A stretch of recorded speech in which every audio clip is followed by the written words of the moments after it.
अस्सलाम वालेकुम। Lecture 94 start करते हैं, प्री का 61 पोस्ट का है ये। Pass paper 13 violin club, page 864 open कर लें।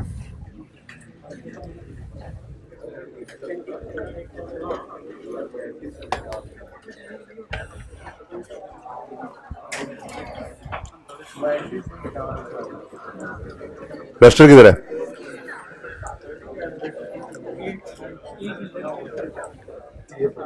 बीस स्कोर बना लिया उन्होंने, कोई आउट नहीं।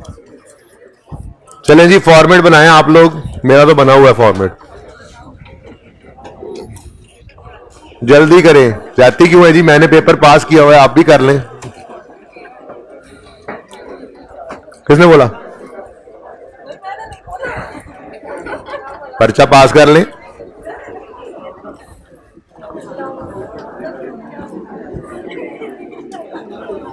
भाई बातें बंद कर दें, आप आवाज नहीं आनी चाहिए किसी की। बोलता हुआ कोई नजर ना आए, बोलता हुआ कोई नजर ना आए। वापस करो मेरा मार्कर।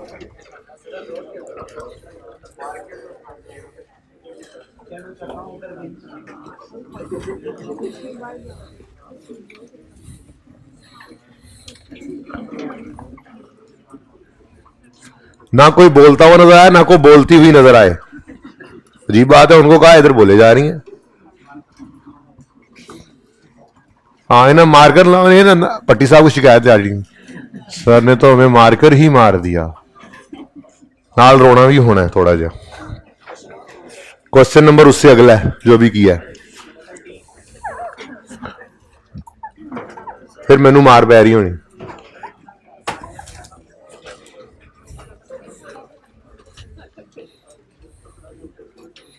है कोई ट्रेडिंग एक्टिविटी इस सवाल में? नजर मारे।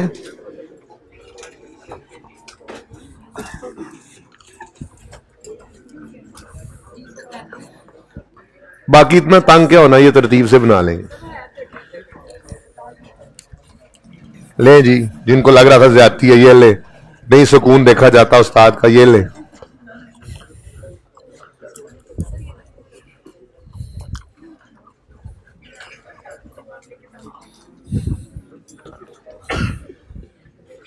चलें जी, फॉर्मेट बन गया। फॉर्मेट बन गया तो सवाल पढ़ना शुरू कर दें।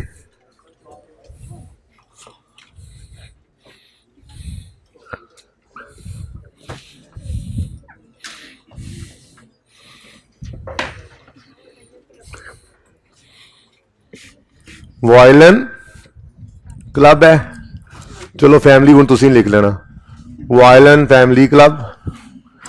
ठीक है जी। रिक्वायरमेंट क्या क्या है?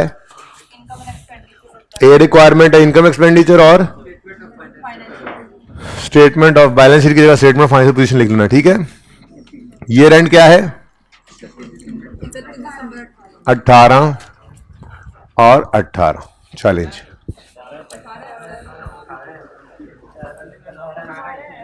31 दिसंबर 18 ही लिखा है। Okay.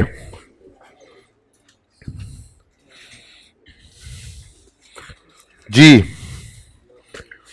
Violin family club was formed in 2016। हम खड़े हैं 18 में, 2 साल पहले बना था।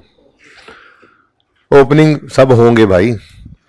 Following are the details of assets and liabilities of the club as on 31 December 17। 31 यानी 1 जनवरी 18 ओपनिंग बैलेंसेस गिवन है। ये सारे ओपनिंग बैलेंसेस गिवन है। ठीक है। ओपनिंग जनरल फंड गिवन नहीं है, लेकिन कोई मसला नहीं है। ये एसेट्स पड़े हैं, ये लायबिलिटीज पड़ी हैं, दोनों को नेट करोगे ओपनिंग फंड आ जाएगा, अनलेस के एडजस्टमेंट में कोई और ओपनिंग एसेट या लायबिलिटी नजर ना आ जाए। ठीक है। चले फिर बिस्मिल्लाह करते हैं। वैसे चले एक नजर फेर भी लेते हैं सवाल के ऊपर। वैसे तो ये जितने भी बैलेंसेस गिवन है इन सब के लेजर्स ओपन करेंगे, क्योंकि ओपनिंग तो है ना, क्लोजिंग हो ना हो, ओपनिंग तो है ना, लेजर ओपन कर लेंगे। ठीक है। एसेट्स में सब्सक्रिप्शन आ रही है एरियर में, एडवांस रेंट आ रहा है, कैंटीन स्टॉक है, स्नूकर टेबल है, फर्नीचर एंड फिक्स इक्विपमेंट है। लायबिलिटी में बैंक ओवरड्राफ्ट आ रहा है, सब्सक्रिप्शन इन एडवांस आ रही है, एक्रूड इलेक्ट्रिसिटी है, कैंटीन वेजेस लायबिलिटी साइड में मतलब पेएबल, और कैंटीन क्रेडिटर्स भी आ रहे हैं। Additional information, some of the balances on 31 December 18 are as follows. Opening बहुत सारे दिए, क्लोजिंग थोड़े सारे दिए। सब्सक्रिप्शन इन एरियर बता रहे हैं क्लोजिंग में, कैंटीन स्टॉक बता रहे हैं, एक्रूड इलेक्ट्रिसिटी बता रहे हैं, और कैंटीन क्रेडिटर्स।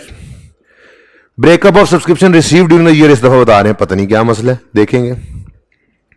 ब्रेकअप देकर कह रहे हैं ये जो रिसीव्ड ड्यूरिंग द ईयर, पता नहीं कहां रिसीव्ड है। अच्छा ये रिसीव्ड ही तो है। अब और करो, जुमला दोबारा पढ़ो। Breakup of subscription received during the year 18 is as follows, यानी जो ड्यूरिंग द ईयर रिसीव हुई है सब्सक्रिप्शन उसका ब्रेकअप ये है, यानी उसका ब्रेकअप अगर ये है तो फिर ये सबका टोटल जो असल रिसीव्ड ड्यूरिंग द ईयर हुआ है, ठीक है ना। तो कितना बनता है वैसे टोटल? 1055 जो टोटल रिसीव हुआ है उसका ब्रेकअप कुछ इस तरह से है। क्या है जी ब्रेकअप? वो कह रहे हैं जी कि 18 में खड़े होकर 17 की रिसीव हुई, तो ये फिर क्लोजिंग पिछले साल के क्लोजिंग में रिसीवेबल रही होगी ना। 18 के अंदर खड़े होकर 18 वाली रिसीव हुई, ये तो इनकम में चली जाएगी।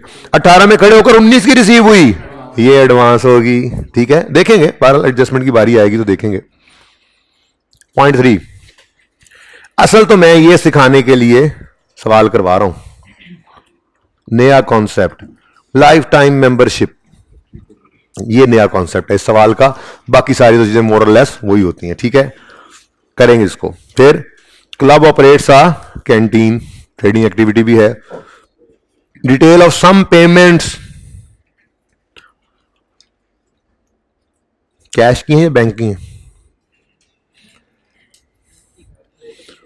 कैश की हैं बैंक की हैं? कहीं पे कैश लिखा हुआ है इसमें, बैंक लिखा हुआ है इसमें, तो गड़बड़ तो हो गई। बैलेंस शीट में जाकर देखते हैं, बैलेंस शीट में क्या गिवन है, कहां है? ओ बैंक है और वो भी ओवरड्राफ्ट में पड़ा है, तो बैंक का लेजर तो ओपन होगा। तो फिर ये पेमेंट्स खामोशी के केस में खामोश होना नहीं चाहिए था, उसको क्लियरली बता देता कैश है या बैंक है। लेकिन चलो कैश का लेजर तो एग्जिस्ट ही नहीं करता, क्योंकि कैश तो ओवरड्राफ्ट नहीं ना हो सकता। कैश ओवरड्राफ्ट हो सकता है? हमारी दराज में 100 पड़े, हमने 150 निकाल लिए, एड्डी उम्र याद जम्बील ताड़ी दराज है हमारा, ऐसे थोड़ी होता है। हाँ बैंक ओवरड्राफ्ट क्यों हो जाता है? हम बैंक से फैसिलिटी ले लेते हैं कि 100 पड़ा यार हमारे भी, आप पे 150 पे कर दो, तो 50 ओवरड्रॉन हो जाता है। कैश कभी ओवरड्रॉ नहीं, एसेट साइड पे है नहीं, लायबिलिटी साइड पे भी नहीं है, तो कैश का लेजर तो एग्जिस्ट नहीं कर रहा, बैंक तो कर रहा है ना। तो फिर ये पेमेंट्स बैंक से कर देना, जान छुड़ा लेना, लेकिन बैंक का लेजर बनाना पड़ेगा आपको माजरत के साथ, ठीक है, ओके। तो इन पेमेंट्स को बैंक से कर लेंगे, यानी creditor debit bank credit, salary debit bank credit, equipment debit bank credit, electricity debit bank credit, okay सही है। Equipment acquired during the year is only 30% paid. Payments में नजर आ रहा है 66, ये इक्विपमेंट नहीं है, ये इक्विपमेंट की कॉस्ट का 30% है। तो 30% पर इक्विपमेंट को रिकॉर्ड नहीं करते होते, इक्विपमेंट तो रिकॉर्ड होगा पूरी अमाउंट पे। ये क्या है, वो क्या कह रहा है जी, ओनली 30% पेड है। तो पेमेंट्स में जो आवाज कट गई थी, हाइब्रिड वालों आवाज बीच में कट गई थी थोड़ी सी, नहीं सही आ रही है, ओके जी। पेमेंट्स में 66 पड़ा है, वो कह रहा है ये सिर्फ 30% हिस्सा हमने पे किया है इक्विपमेंट की कॉस्ट का, और रिमेनिंग अमाउंट अगले साल फरवरी में पे करनी है। तो इसका मतलब ये 66 टोटल इक्विपमेंट की कॉस्ट नहीं है, बल्कि उसका क्या है 30%। तो इसको 100 बनाना पड़ेगा, divide by 30, given amount over given amount, percentage into 100, कितना बनता है? यानी आपकी एंट्री बनेगी इक्विपमेंट डेबिट 220 से, कैश नहीं, बैंक कैश तो है ही नहीं, मैंने कहा बैंक ही कर दो, बैंक क्रेडिट 30 से, और payable for equipment credit sorry 66 से, और पेएबल फॉर इक्विपमेंट 154। ये पूरी एंट्री बनेगी, ओके। एडजस्टमेंट डिस्कस होगी number 6। Wages of canteen staff are paid on 5th of each month. क्या मतलब? मतलब जनवरी की 5 को ही मिल जाएगी, तो सर्विस देंगे नहीं एम्प्लॉय, पहले तनख्वाह दे देंगे, वो तनख्वाह लेके भाग जाए। नहीं भाई, ऐसे नहीं होता, पहले सर्विसेज लेते हैं। तो ये जो 5th ऑफ ईच मंथ का मतलब ये कि पिछले महीने की तनख्वाह अगले महीने की 5 को जमा पे कर देते हैं, फिर उससे अगले महीने की, हर महीने की तनख्वाह अगले महीने की 5 तारीख को जैसे नॉर्मली होता है वही हो रहा है। ठीक है। नंबर 8 एडजस्टमेंट जो है ये रेंट की है। ठीक है। और अकाउंटिंग कोई नहीं इतनी इसमें, मैं अंग्रेजी जरा ज्यादा है और थोड़ा सा ध्यान से करेंगे तो आप इंशाल्लाह रेंट का लेजर बनाएंगे, उसमें फिर थोड़ी कैलकुलेशन है, थोड़ी सी ध्यान से देखेंगे, टाइमलाइन भी बना सकते हैं, मैं तो बनाऊंगा, आपने पर्चे में नहीं बनानी, बहरहाल समझेंगे इसको भी। नेक्स्ट, स्नूकर टेबल्स के बारे में एडजस्टमेंट 9 है, और स्नूकर टेबल और फर्नीचर इक्विपमेंट के बारे में डेप्रिसिएशन की बात कर रहा है वो। ठीक है। तो ये 2 पॉइंट्स तो फिक्स एसेट से रिलेटेड है। ठीक है जी। अब जिन जिन के ओपनिंग या क्लोजिंग गिवन है उनके लेजर्स बनाते हैं, उसके बाद फिर शुरू कर देते हैं जी। सबसे पहले बेशक आप वैसे 9 और 10 तो आप खुद भी कर लेंगे, लेकिन चले 9 और 10 टेक्निकल है, मैं एंड पे करवा दूंगा। फिलहाल गो थ्रू कर लिया हमने सवाल को, मोटी मोटी बातें हमारे जहन में इसकी आ गई हैं, अब हम सवाल को करना शुरू कर देते हैं। ठीक है। तो वर्किंग 1 ट्रेडिंग एक्टिविटी में पहले ही बना चुका हूं। क्या कर रहे हैं जी? कैंटीन है, बड़ा फेवरेट काम है ये कैंटीन वाला, है ना? ओके, चले next, subscription, working number 2, subscription की कोई एक्सपेंस ही आ सकता है।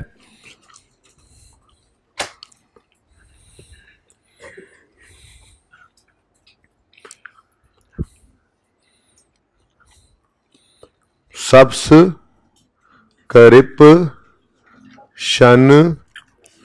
का अकाउंट इनकम एरियर है।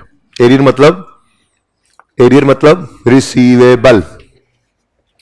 अब इधर देखो, 17 के एंड पे या 18 के स्टार्ट में वो कह रहा है 90 जमा 15 105, ये सारा ही रिसीवेबल है। उसने सिर्फ तोड़ के लिख दिया है, वो आगे जाकर इस एडजस्टमेंट में उसको हमने ट्रीट करना होगा, फिर देखते हैं वो बाद में जाके। तोड़ के लिखे होने का मतलब ये 16 से रिलेट करने वाला रिसीवेबल 15 है और 17 से रिलेट करने वाला रिसीवेबल 90 है तो दोनों ही रिसीवेबल ना। जो 16 में जिनको सर्विसेज दी थी उन्होंने पैसे नहीं दिए, क्या उसको रिसीवेबल ना कहें? फिलहाल तो कहेंगे ना। तो ओपनिंग में ब्रॉड डाउन जो लिखना है अलग अलग लिखने की बजाय इकट्ठा लिखो। ओपनिंग एरियर कितना है जी? 90 प्लस 15, ये एंड वालों 90 प्लस 15 नजर आ रहे हैं। एंड फिजिकल हाइब्रिड वालों को तो नजर आता है। एंड फिजिकल भाई साहब, ओ पिलर वाले भाई साहब, ये 90 प्लस 15 नजर आ रहे हैं ना? तो को जरा जबरदस्ती मैं डरा के कह दूंगा, नजर आ रहा है जी? 105 ठीक है जी। आगे बढ़ते हैं जी, लेजर बनाते जाएं, आगे बढ़ते हैं। नेक्स्ट, रेंट का लेजर बना लो। नंबर 3, रेंट में भी सही पानीपत की जंग लड़ेगी। रेंट एक्सपेंस प्रीपेड है, एडवांस कितना है? Brought down 24। Next, canteen stock है।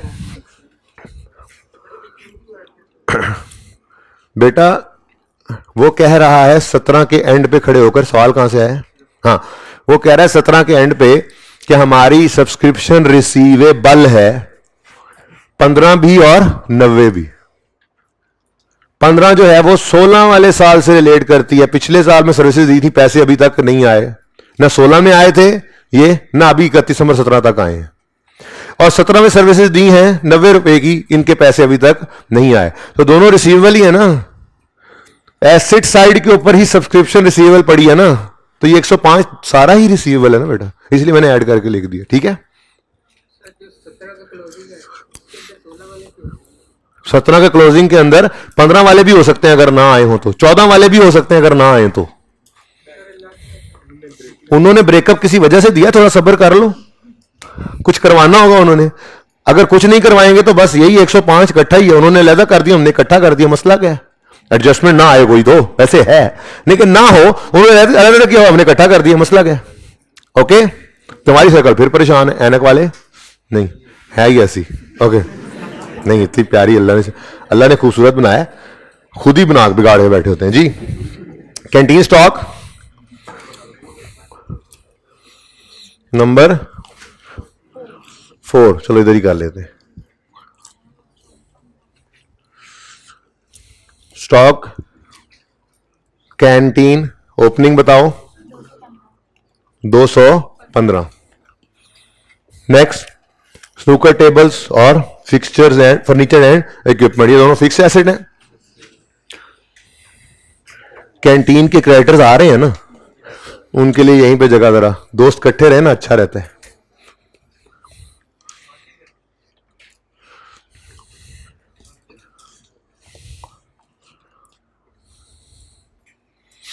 ले जी, अब फिक्स एसेट नंबर 6, जब बारी आएगी उसकी जी।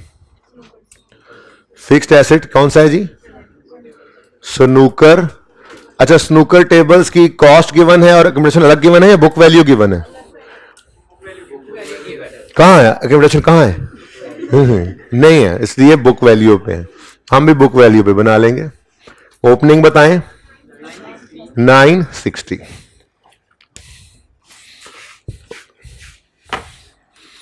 मेरे जो मार्कर चल रहे थे पहले वो कहां है? साथ ले गया उस हमें,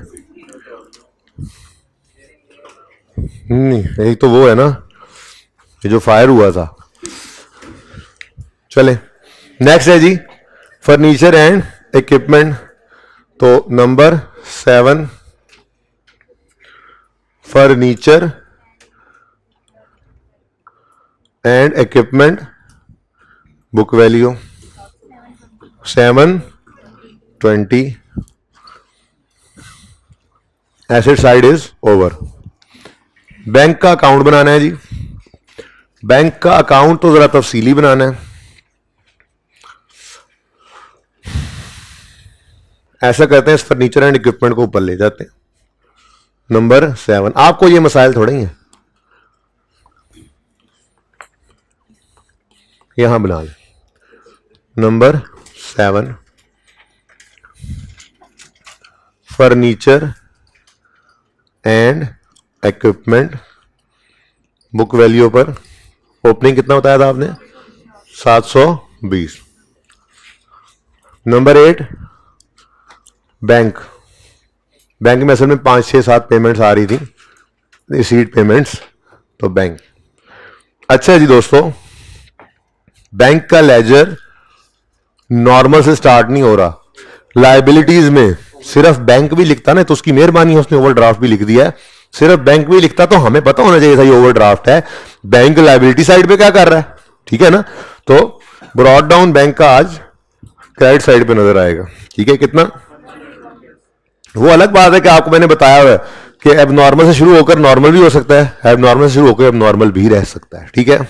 next subscription in advance for 2018। अब ये 17 का क्लोजिंग है, 18 का ओपनिंग एडवांस कितना? 45। तो ब्रॉड डाउन 45, ठीक है? Next accrued electricity number 9, electricity expense का लेजर इधर बना लो। हमारी क्लास कितनी अच्छी है, उसमें वहां पे भी बोर्ड है जी। Accrued opening 23। Next canteen wages भी पे लाइबिलिटीज नजर आ रही हैं, तो पेएबल और 10 वेजेस एक्सपेंस ओपनिंग पेएबल है 11।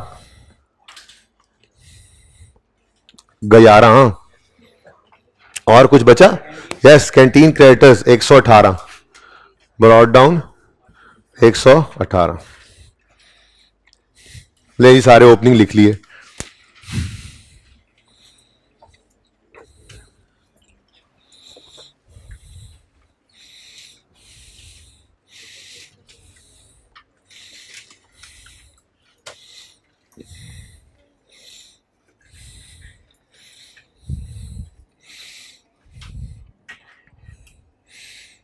उधर देख के लिखते हो, इधर देख के, सवाल पे देख के नहीं लिखते हो।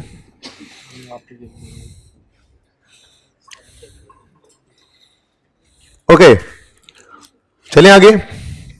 Point 1, some of the balances on 31 November 18 are as follows. तो जो दिए हुए वो तो लिखो बिस्मिल्लाह करके। सब्सक्रिप्शन इन एरियर फॉर 18 का रिसीवेबल कितना जी? 30। किधर गया?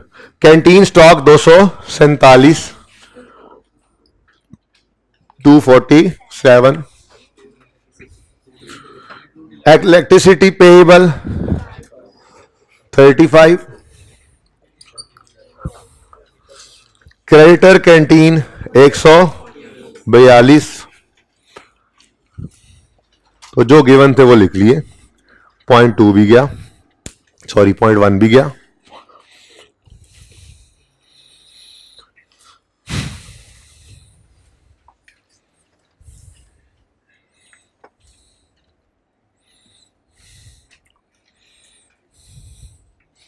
मैच तुमने बंद कर दिया?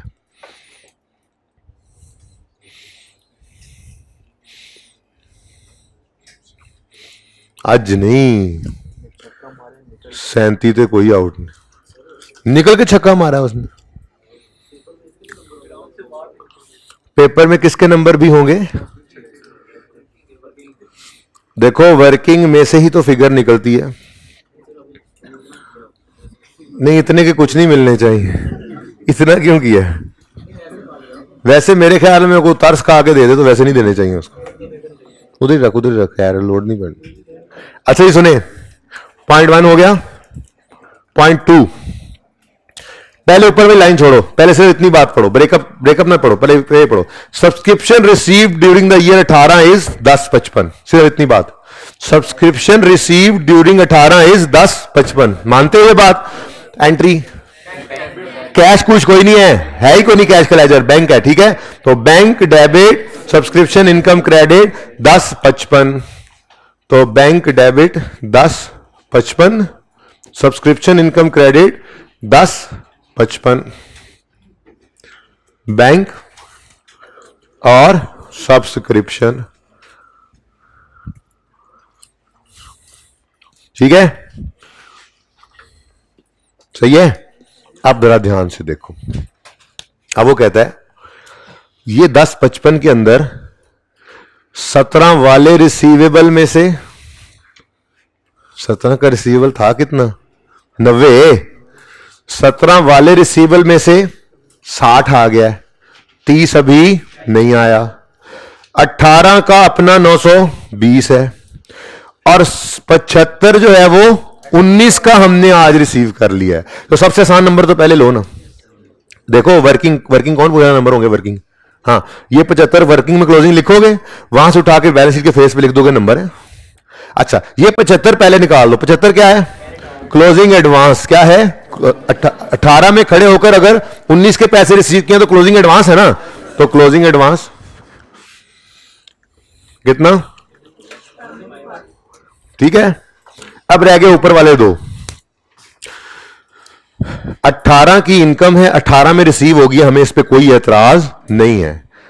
17 के 90 रिसीवेबल थे साल के शुरू में, 17 का 90 और 16 का 15, टोटल 105 रिसीवेबल था ना। इसमें से 60 आ गया, 17 वाले 90 में से 30 नहीं आया और 16 वाला 15 भी नहीं, यानी अभी तक ये 45 रिसीव नहीं हुआ। अगर अगली लाइन ना हो तो बस कुछ नहीं करना, जो इधर रिसीवेबल है अगर उसमें से 60 आ गया है तो वो 1055 में पड़ा है, बाकी 90 क्लोजिंग में रिसीवेबल आ गया होता। लेकिन अगली लाइन क्या है? वो कहता है द क्लब्स मैनेजमेंट, ध्यान से इधर देख, अहम बात होने लगी, उधर क्या देख रहे हैं? The clubs management has decided to write off, यहां मैंने मिटा दिया था, आप पढ़ लें, remaining subscription in arrear relating to 16 and 17। वो कह रहे हैं जी अब हार मान ली हमने। अब हमने कहा जो 16 वाला रिसीव नहीं हुआ या 17 में से जो अभी तक रिसीव नहीं हुआ वो फिर नहीं होना, कुल वाला पढ़ लें, ठीक है। तो कितनी कुल वाला पढ़नी है जी? 15 रुपए 16 के रिसीवेबल में से रिसीव कोई नहीं हुए, और 90 में से भी सिर्फ 60 हुए, तो 15 रुपए 16 के एरियर और 30 रुपए 17 के एरियर रिसीवेबल रिसीव नहीं हुए, यानी इन टोटल 45 रुपए रिसीव नहीं हुए। मैनेजमेंट ने डिसाइड किया उसकी एंट्री क्या करो, राइट ऑफ कर दो। क्या कर दो, राइट ऑफ कर दो। अब राइट ऑफ करने की एंट्री क्या होती है, bad debt written of bad debt, क्योंकि प्रोविजन पूरे सवाल को देखा है कहीं पे नहीं है, अगर होती तो उस लेजर में डाल के एक फिगर लाते ना, प्रोविजन का चक्कर कोई नहीं था। ठीक है, हो सकता है वो कह देता प्रोविजन भी 5% क्रिएट करते हैं, तो फिर प्रोविजन का लेजर बनता, ये बैड डेट रिटर्न ऑफ वहां पे डेबिट होता, प्रोविजन ओपनिंग क्लोजिंग आती और एक फिगर एक्सपेंस की निकाल के यहां पे लाते, लेकिन ऐसा कुछ है नहीं। तैयार किया आपको कि हो सकता है, फिलहाल नहीं है। तो एंट्री बनी bad debt written off expense debit 45। कैसे 45 जी, 15 जमा 30। 15 कौन सा जी, ये 16 का जो एरियर रिसीव नहीं हुआ, और 30 ये 17 का जी, वो जो 90 में से सिर्फ 60 आया है, बाकी का 30 रिसीवेबल था, रिसीव नहीं हुआ। तो ये 45 रुपए की आपने एंट्री पास की, bad debt written off expense debit. और डेटर कहां पड़े हैं, सब्सक्रिप्शन में डेटर कहां पड़े हैं, ये पड़े हैं opening debtor, closing debtor, opening receivable, closing receivable. तो जैसे डेटर के लेजर के अंदर आप बैड डेट रिटर्न ऑफ की एंट्री ये करते थे, तो यहीं पर रिसीवेबल वो ये डेटर का लेजर ये समझो, ठीक है ना। एंट्री बनी bad debt written off expense debit, subscription का account credit, bad debt written of.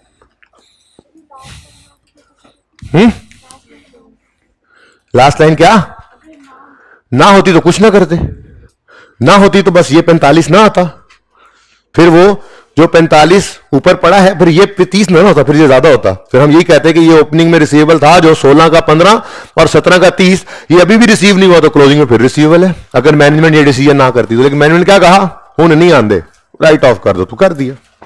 ठीक है, ओके। बहुत कुछ सीखने को मिला आज संडे आके, है ना, बहुत कुछ। अभी तो मेंबरशिप भी आ रही है लाइफ टाइम।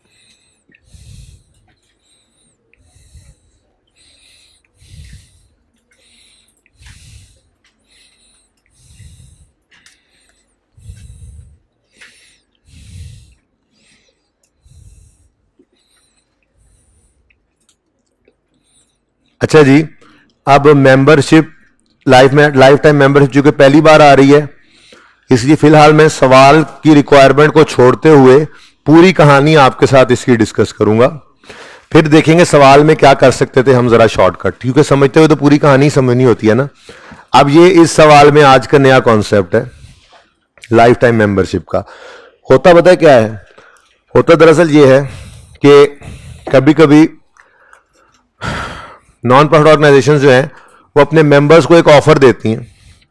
मिसाल के तौर पे सब्सक्रिप्शन वैसे सालाना 10-10 हज़ार है, ठीक है, तो एक ऑफर लगा दी इन्होंने कि भाई 1 लाख रुपए इकट्ठा जमा करवाओ, जो कोई 1 लाख इकट्ठा जमा करवाएगा उसको लाइफ टाइम मेंबरशिप मिल जाएगी, और फिर जिंदगी में कभी भी उसको दोबारा मेंबरशिप ये सब्सक्रिप्शन फीस देनी नहीं पड़ेगी। लाइफ टाइम मेंबरशिप 1 लाख रुपए जमा करवाएं, सारी जिंदगी की सब्सक्रिप्शन आ गई, फिर कभी नहीं देना पड़ेगा। ठीक है, जब ये स्कीम लॉन्च होती है तो हर कोई, तो फिर नहीं गुंजाइश हर किसी की होती इकट्ठे पैसे देने की, तो जो दे लेते हैं उस स्कीम को जो है वो एक्सेप्ट कर लेते हैं, फिर वो जाहिर है उनको लाइफ टाइम मेंबरशिप मिल जाती है। अब इसकी अकाउंटिंग जो है वो बिल्कुल इस तरह से करनी है हमने जैसे गवर्नमेंट ग्रांट रिसीव होने पर पहले दिन लायबिलिटी बना लेते थे, और फिर कोई ना कोई बेसिस सवाल ही बता देता होता था, ठीक है, सवाल नहीं बताता तो हम फिक्स एसेट की लाइफ जैसे डेफिसिट होती थी, जैसे डेफिसिट होता था वैसे वैसे ये गवर्नमेंट ग्रांट को भी इनकम में डाल देते थे। बिल्कुल ऐसे ही जिस दिन पैसे आएंगे, देखें उन्होंने लाइफ टाइम के लिए हमें पैसे दे दिए आज, तो आज पैसे रिसीव करते ही सारा इनकम में नहीं डाला जा सकता, ये लाइफ मेंबरशिप फंड में डाला जाएगा, ये एक लायबिलिटी होगी। ठीक है, वैसे तो इस लायबिलिटी को इनकम में फेंकने के 3 तरीके हैं, तीनों नहीं पढ़ा रहा आज। सबसे मशहूर जमाना और काबिल टेस्ट जो है, जो पास पेपर में भी आया हुआ है, ये अभी करवा रहा हूं, फिर वो इंशाल्लाह जिस वक्त कॉन्सेप्ट की कंप्लीशन कर रहे होंगे ना ये एंड पे लाइफ मेंबरशिप, तो उसमें फिर मैं ये ऑप्शन के साथ बाकी 2 भी उस एग्जांपल में पढ़ा दूंगा जो क्लास के अंदर आपको करवाऊंगा। फिलहाल उसको छोड़े, फिलहाल समझे एक ही तरीका है। ठीक है, वो क्या है कि सवाल फिर कोई ना कोई बेसिस देगा। सवाल कह देगा जी आज लायबिलिटी बना लो और मिसाल के तौर पे 10 साल के ऊपर इसको इनकम बना लेना है। मेंबर देखे ना, जो 2-4 मेंबर हैं उनको शक्ल देख के उनको अंदाजा लगाया इनकी यूजफुल लाइफ 10 साल होनी है। ठीक है, नौजवान आदमी चलो ये 20 साल चल जाएगा, वो मेरे जो बुजुर्ग चला गया तो ये 10 साल चल जाएगा। तो बस उन्होंने कहा यार नेट में क्या 10 साल के ऊपर डिवाइड कर लो और हर साल थोड़ा थोड़ा इनकम में डालते रहो। ठीक है ना, तो ये बेसिस आपने नहीं सोचनी है, ये बेसिस आपको सवाल खुद बताएगा। ठीक है, अब थोड़ा सा आइडिया हुआ कि जिस दिन लाइफ मेंबरशिप मेंबर से ले लेंगे उस दिन आप पे ये क्या होगी, लायबिलिटी। और सवाल ही कोई बेसिस बताएगा, परसेंटेज दे देगा या ईयर्स बता देगा, आपने उस हिसाब से प्रोपोर्शनेट बेसिस पे उस लायबिलिटी को डेबिट करते रहना है और हर साल थोड़ा थोड़ा इनकम में लेकर जाते रहना है। मैंने अभी एडजस्टमेंट पढ़ाई है, तुम्हें पढ़ी जा रहे हो तुम, फिर तुम बाद में अजीबोगरीब सवाल करने हैं। अच्छा जी, तो अब मैं एडजस्टमेंट पढ़ाता हूं, सुनो। A scheme was introduced in 2016।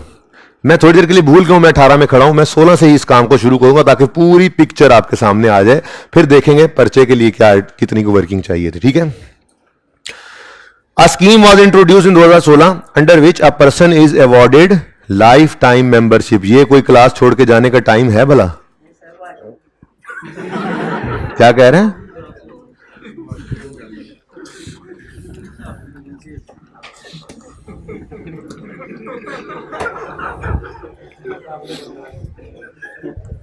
Break the थी। अच्छा सुने ये एडजस्टमेंट सुन के भी जा सकता था। अच्छा सुने, लगेगा क्लास लेट होगी, 11:30 तक चली गई ऑलरेडी।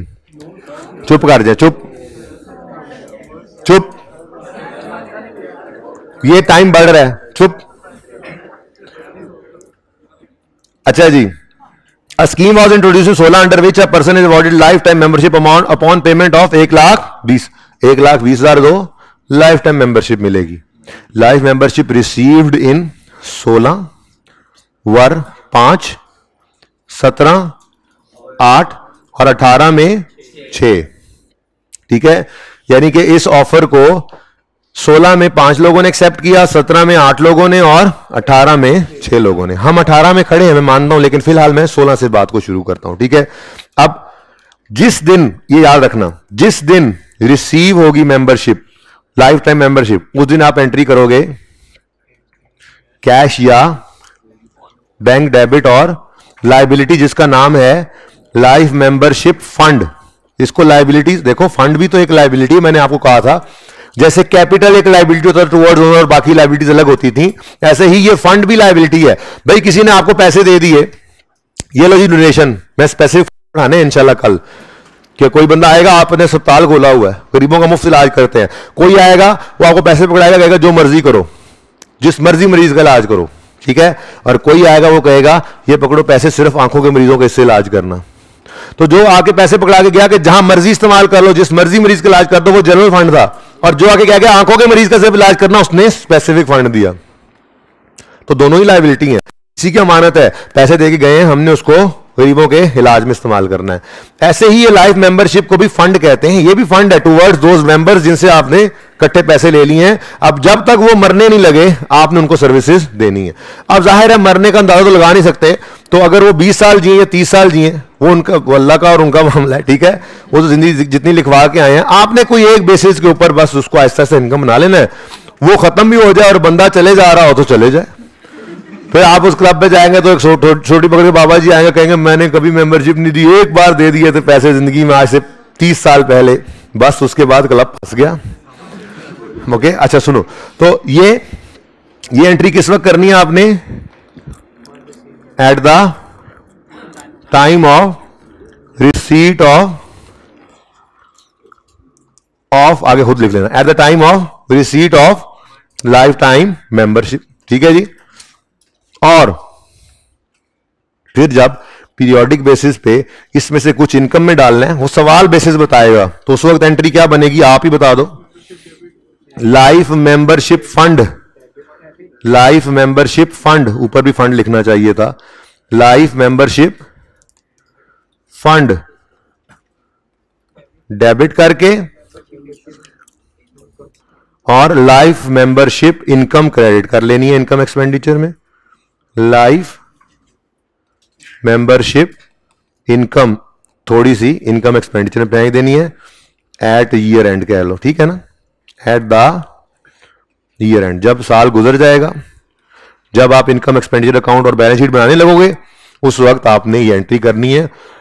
किस बेसिस पे? जो बेसिस सवाल आपको बता देगा। इतना ही सिंपल कॉन्सेप्ट है ये, मुश्किल ये भी कोई नहीं है, ठीक है। चलो शुरू करते हैं। अब क्या पिक लेनी है यार? पिक ले लो, पिक जगह बना लो। भाई आ गया वापस, इधर हो जाओ सारे, इधर।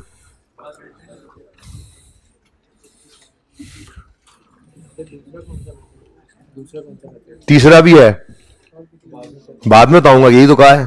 तुम दूसरा पूछ रहे हो। फिर दूसरा ये होगा कि लायबिलिटी में रखो, जब मरे तो इनकम बना लेना, है ऐसे ही है, ठीक है। और तीसरा है जब रिसीव करो इनकम बना लेना। वो देखेंगे, वो सबसे गैर मारूफ है, सबसे मारूफ यही है, टेस्ट भी यही होता है अगर हो। आई कैप ने एक बार ही पूछा हुआ है, ये रिसेंट ही आया था, ठीक है ना। इससे पहले भी पढ़ाया तो जाहिर जाता ही है, लेकिन बच्चे फिर लिफ्ट जिसको करा दें। अच्छा नहीं जी, अब फिर लेजर बनाते हैं।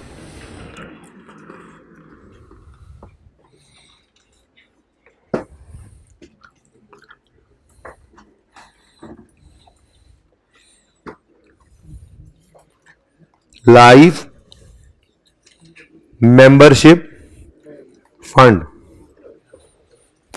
जी बच्चों, 2016 में 5 लोगों ने 1,20,000 ईच जमा करवाया, 120,000 में चल रहे हैं, ठीक है। तो एंट्री क्या बनेगी? पहली वाली एंट्री कैश या bank debit, life membership fund का अकाउंट क्रेडिट। बैंक लिख लो, चलो बैंक। और यहां पे आप क्या लिखोगे? मैं जरा डेट्स, चलो डेट्स की जगह खाली रहने ही देते हैं। 5 मेंबर्स ने 120 के हिसाब से 600 रुपया दे दिया, ठीक है, सही है। अब ये वाली लाइन पढ़ो, सवाल में गिवन होगी। Life membership are credited to life membership fund. आई के अपने सारा ट्रीटमेंट भी खुद बताया था, हालांकि बताना नहीं चाहिए था, बच्चों को खुद पता होना चाहिए, ठीक है। लेकिन पहली बार दिया, आई के अपने ट्रीटमेंट भी बता दिया, इतनी मेहरबानी। देखो, life membership are credited to life membership fund upon receipt and transfer to income equally over 10 year starting from the year of admission. तो उसने खुद ही बता दिया सारा ट्रीटमेंट भी, ठीक है, हालांकि बताना नहीं चाहिए था। एक्सपेक्ट यही करो कि आइंदा कभी नहीं बताएगा ये। बहरहाल अब 600 का 1/10 यानी 10% कर लो, 10% कर लो, डिवाइड बाय 10 कर लो, जो भी है, ठीक है। यानी 60 रुपए को आपने 16 के अंदर, तो 31 दिसंबर 16 आया, और 31 दिसंबर 16 में आपने इनकम एंड एक्सपेंडिचर के अंदर 600 का 10% कर लो, या 600 डिवाइडेड बाय 10 कर लो, एक ही बात है ना, ही लिखा हुआ है ना उसने। इनकम इक्वली ओवर 10 साल, तो डिवाइड बाय 10 कर लो, या 1/10 करके 10% निकाल लो, कोई मसला। डिवाइड बाय 10 करूं या 10% चलेगा? कोई एक बच्चा भी कह दे कि मसला है तो निकल जाए क्लास। अच्छा जी, बता दे तो मैं चेंज कर दूं। है मसला? हाइब्रिड में किसी को मसला है? एक बच्चे ने हाथ खड़ा किया, 2 ने किया, 3 ने किया, ओके। ये ज्यादा आसान था वैसे, चलो बस जगह बढ़ जाएगी जरा जी। 600 डिवाइडेड बाय 10। अब ठीक है जी, 60 रुपए की एंट्री हो गई। Life membership fund debit, income expenditure credit, ठीक हो गया जी। और 31 दिसंबर 16 पर क्लोजिंग फंड के अंदर कितनी बैलेंस शीट में फिगर नजर आ रही होगी? 540, ठीक है। यकम जनवरी 17 पर सबसे पहले ये ओपनिंग आ जाएगा। फिर अब कहानी समझ आ गई सबको, है ना? ठीक है, अब कह रहे हैं जल्दी जल्दी करा दो, बस जल्दी जल्दी करा दो। 17 के अंदर 8 मेंबर्स आए, इन्होंने भी 120 रुपए ही दिए। स्कीम जो 120 वाली चल रही है, तो एंट्री क्या बनी?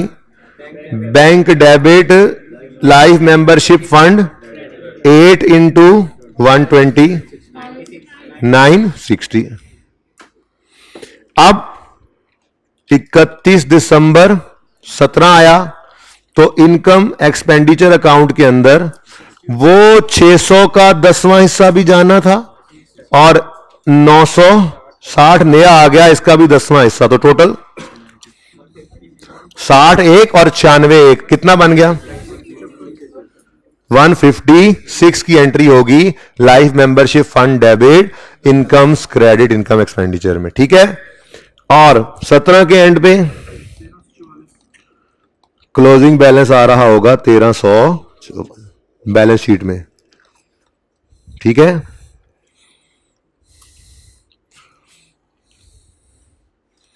अठारह का साल शुरू होगा, अब तो बिल्कुल क्लियर हो गया होना चाहिए। 1344 ओपनिंग आएगा। 18 के साल में 6 बंदे लाइफ मेंबरशिप ले रहे हैं और उन्होंने भी 120 देना है, तो एंट्री पड़ी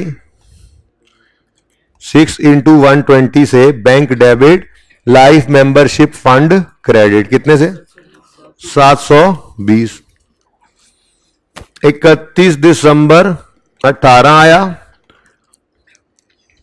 इनकम एक्सपेंडिचर में अब वो तीनों आ गए, 600 बटा 10, 960 बटा 10 और 720 बटा 10, डबल टू 228 इनकम में चला गया। और 31 दिसंबर 18 पर 18 ये आपका फंड्स में नजर आने लग जाएगा, ठीक है। ये तो है पूरी कहानी जी। बेटा खत्म हो जाएगा ना, एक लायबिलिटी खत्म हो जाएगी। अगर बंदे जिंदा हैं तो फिर ठीक है, दिए जाओ सर्विस। अब कुछ नहीं हो सकता, जो पैसे उनसे लिए थे वो इनकम में डाल दिए, कुछ नहीं हो सकता ना। अब एक अंदाजा था, नहीं मरे फिर की करिए, मार की तो जान छुड़ानी है। नहीं नहीं ऐसा नहीं करते। ले जी, ये रिक्वायर्ड नहीं था क्योंकि हम 18 के साल में खड़े थे, हमें सिर्फ इतना सा लेजर चाहिए था, ठीक है। अब इसका डायरेक्ट निकालना बाद में सीखते हैं, पहले अब ये लेजर 18 का बन तो गया है ना, इसका तो काम चलाएं, ठीक है। सही है ना, डायरेक्ट निकालना भी सीख लेंगे। फिलहाल तो ओपनिंग आ रहा है यकम जनवरी 18 का, पिक्चर भी ले लेना फिलहाल ट्रीटमेंट जी। ओपनिंग आ रहा है यकम जनवरी 18 का, ये तो ओपनिंग जनरल फंड में इस्तेमाल होगा। अब देखो opening general fund balance sheet opening given थी, ये गिवन नहीं था, उसमें है गिवन होता तो लिख ना लेते, ठीक है। फिर नेक्स्ट, इस साल की ओपनिंग की कोई एंट्री नहीं होती, इसकी एंट्री क्या पड़ेगी? Bank debit life membership fund credit, ये देखो एंट्री हो रही है। बैंक डेबिट कितना? 720 से बैंक डेबिट और लाइफ मेंबरशिप फंड क्रेडिट होगी डबल एंट्री, ठीक है। इसकी डबल एंट्री 228 की। लाइफ मेंबरशिप फंड का लेजर बन रहा है ना ये, life membership fund debit income expenditure account credit. तो यहां पे आके आपने लिखा life membership income 220, working number कौन सा होगा? 10 तक पहुंचे हुए थे, ये 11 हो गया, उसको 11 नंबर कर लेंगे, ठीक है। ओपनिंग जनरल फंड में यूज होना है, ये बैंक में एंट्री हो गई, ये इनकम में चला गया, ये क्लोजिंग फंड्स में नजर आएगा। अब इधर देखो जरा, आज पहली बार लायबिलिटीज को थोड़ा सा नीचे ले आए। क्यों? क्योंकि मैंने इसको क्या नाम दिया है? अच्छा, कोई लायबिलिटीज में भी लिख दे लाइफ मेंबरशिप फंड तो तरस खा के थोड़े नंबर दे सकता है, बहरहाल फंड्स को ऊपर ही रखना चाहिए, ठीक है। अच्छा, सवाल पे तो क्वेश्चन नहीं पड़ेगा, लायबिलिटी साइड पे आएगा। बहरहाल असल तो ये है, ये जनरल फंड, यहां पे आएगा आपका general fund, opening, surplus, add होकर क्लोजिंग, ये, और उसके बाद स्पेसिफिक फंड से शुरू हो जाएंगे।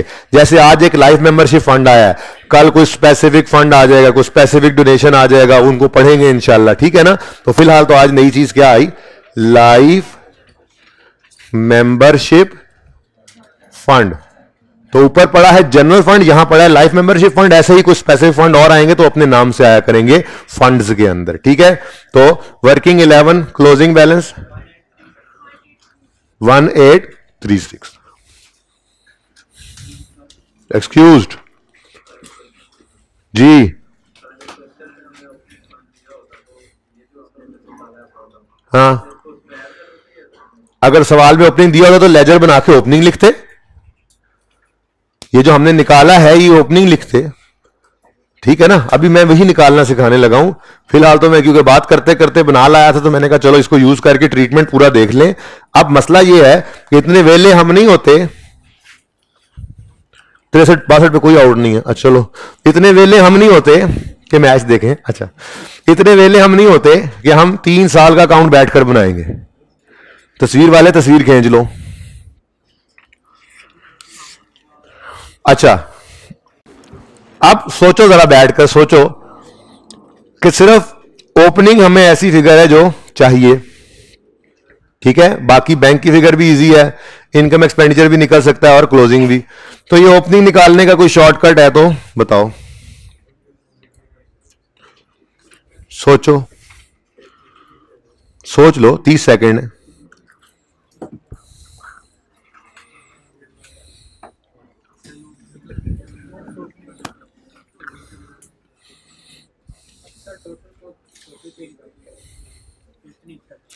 हम यूं कह सकते थे 600 डिवाइडेड बाय 10 इंटू 2 जो है ये इनकम में जा चुका है इस 600 में से, ऐसे ही है। 600 में से 600 बटा 10 इंटू 2 इनकम में जा चुका है। तो 600 में से जब उसको माइनस करेंगे तो बाकी क्या बचेगा जो अभी इनकम में नहीं गया, प्लस ये तो 600 का हिस्सा हो गया, प्लस 960 पिछले साल में रिसीव हुआ था। इस 960 में से सिर्फ एक साल, चलो मैं लिख देता हूं 1 भी, ये इनकम में जा चुका है, ठीक है। ये आसान शॉर्टकट है, एक मुश्किल शॉर्टकट भी है, मैं उसकी तरफ नहीं जा रहा, कोई करना चाहे तो कर ले।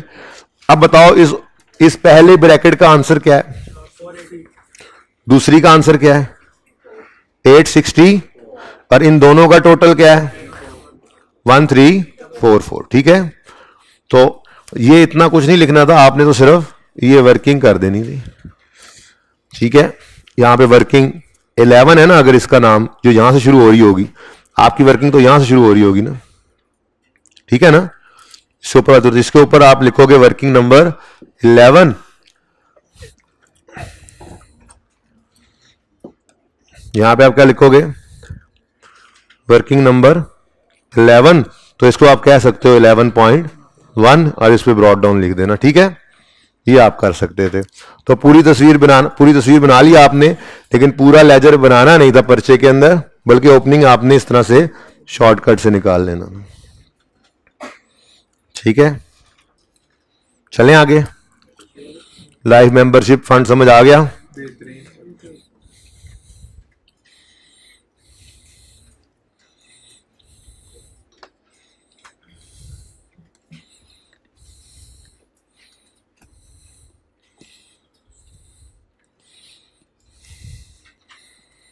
चलें जी,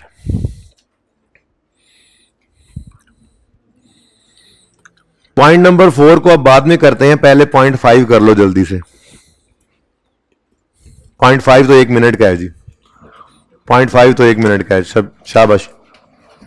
canteen creditors 512, creditor debit 512, bank credit 512।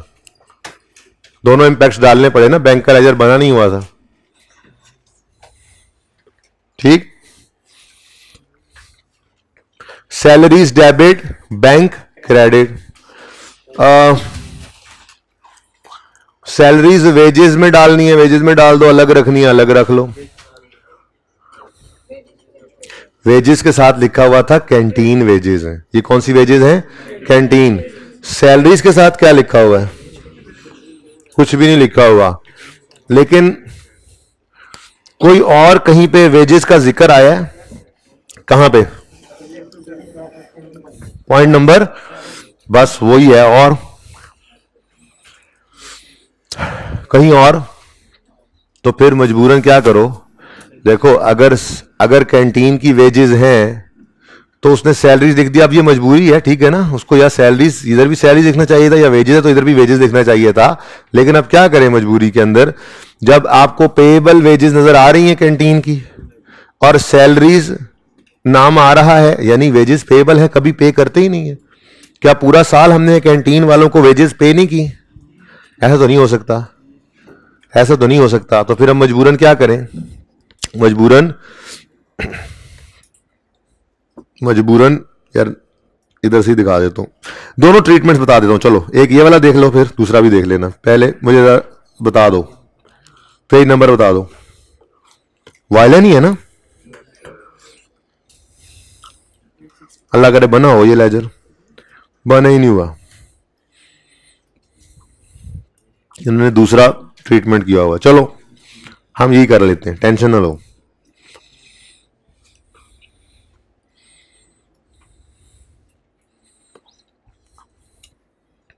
चलो दूसरे को बाद में देखते हैं यार फिर, ठीक है? यही कर लेते हैं जो मैं कह रहा हूं। ये किधर गया? जो मैं कह रहा हूं पहले वही कर लेते हैं, ठीक है? दोनों तरीके सही हैं, अल्टीमेटली आंसर सही होना है, ठीक है? लेकिन फिलहाल बुक वाला काम करते हैं। ओके, क्या सैलरीज क्लब चला रहे हैं तो सैलरीज तो उसकी भी होंगी। ये दोनों बातें करूंगा, पहले एक बुक वाला कर लेते हैं, उसके बाद दूसरा भी ऑप्शन बता देता हूं, ठीक है ना जी? 11 रुपए वेजेस पेएबल है ओपनिंग में, क्लोजिंग में कितना पेएबल है कोई पता नहीं है, फिलहाल कोई पता नहीं है। चलो सैलरीज नाम लिख दिया। अब या तो इस सैलरीज को यहां पे वेजेस समझकर लिख लें और सिर्फ कैंटीन का एक्सपेंस बनाएं और अज्यूम कर लें कि क्लब का और कोई मुलाजिम है ही नहीं जिसको सैलरी दी जाए। ये एक ऑप्शन है, इस पे बाद में बात करते हैं, ठीक हो गया? दूसरा ऑप्शन क्या है?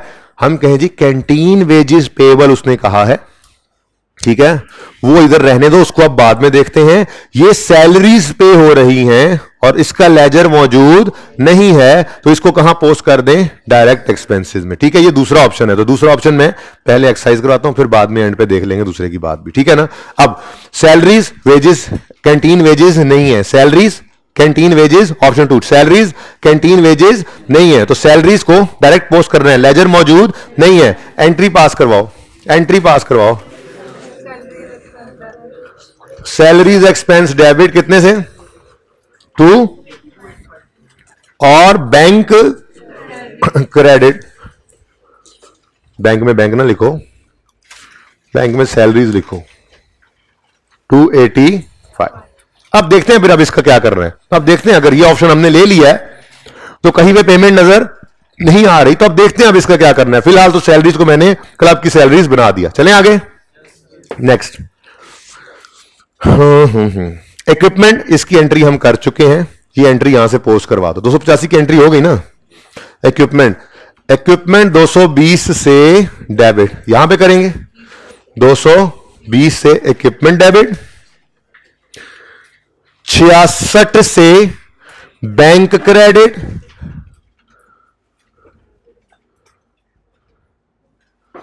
और 154 से payable for equipment credit. 1 minute भाई, पूरी एंट्री तो करने दो। 154 जी बोले।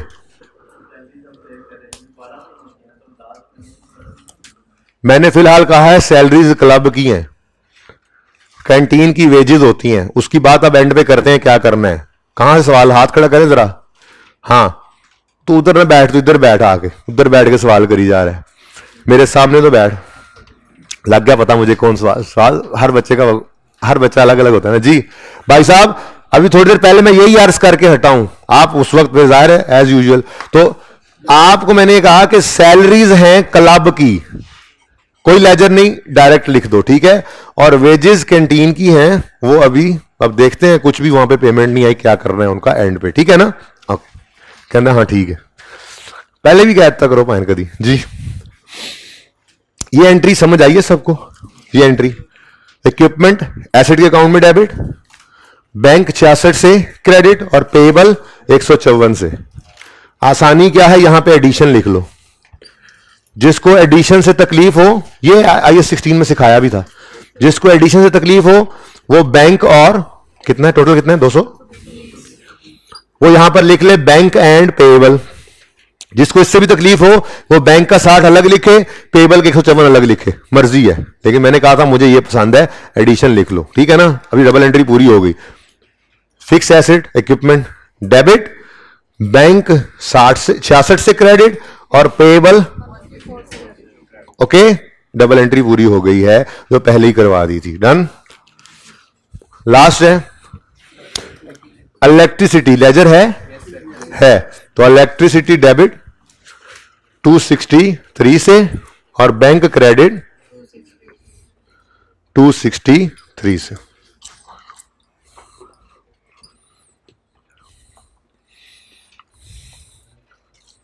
ठीक है, अल्लाह यार अल्लाह।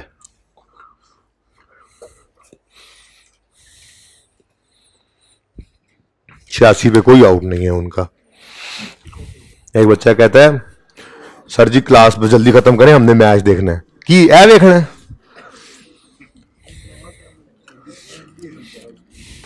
भाई अभी रुक जाओ, 11:30 आना मेरे पास।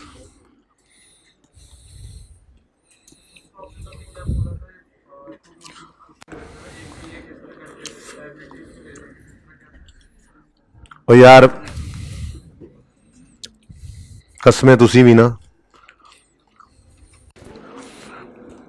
फर्नीचर एंड इक्विपमेंट का अकाउंट है, ब्रॉडऑन कितना आ रहा है, जितना भी आ रहा है। सुनो अब, ऑप्शन 1 ये है कि आप लिखो कैश बैंक 66 और पेएबल 154। ऑप्शन 2 है कि आप यहां पे लिखो बैंक एंड पेएबल और लिख लो 220। ऑप्शन 3 है कि आप यहां पे लिख दो एडिशन और लिख दो 220।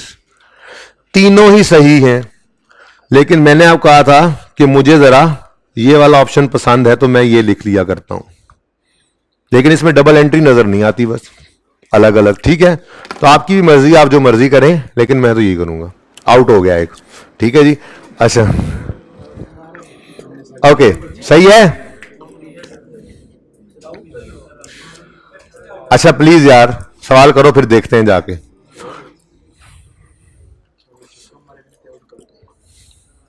इलेक्ट्रिसिटी तक हो गया काम। पॉइंट नंबर 6 ये हम पहले ही कर चुके हैं, ये पॉइंट 6 की ही तो एंट्री की हुई है ऊपर। ठीक है, चुप कर जाओ अब।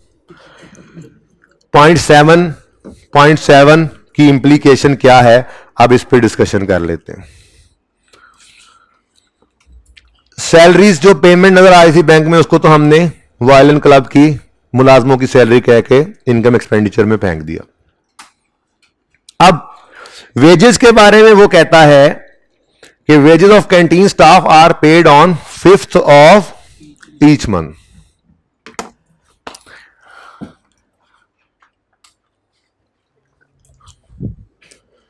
वेजेस एक्सपेंस डेबिट, कैश तो है नहीं, बैंक भी क्रेडिट होना है और इनकम एक्सपेंस में भी फिगर जानी है और क्लोजिंग पेएबल भी होना है।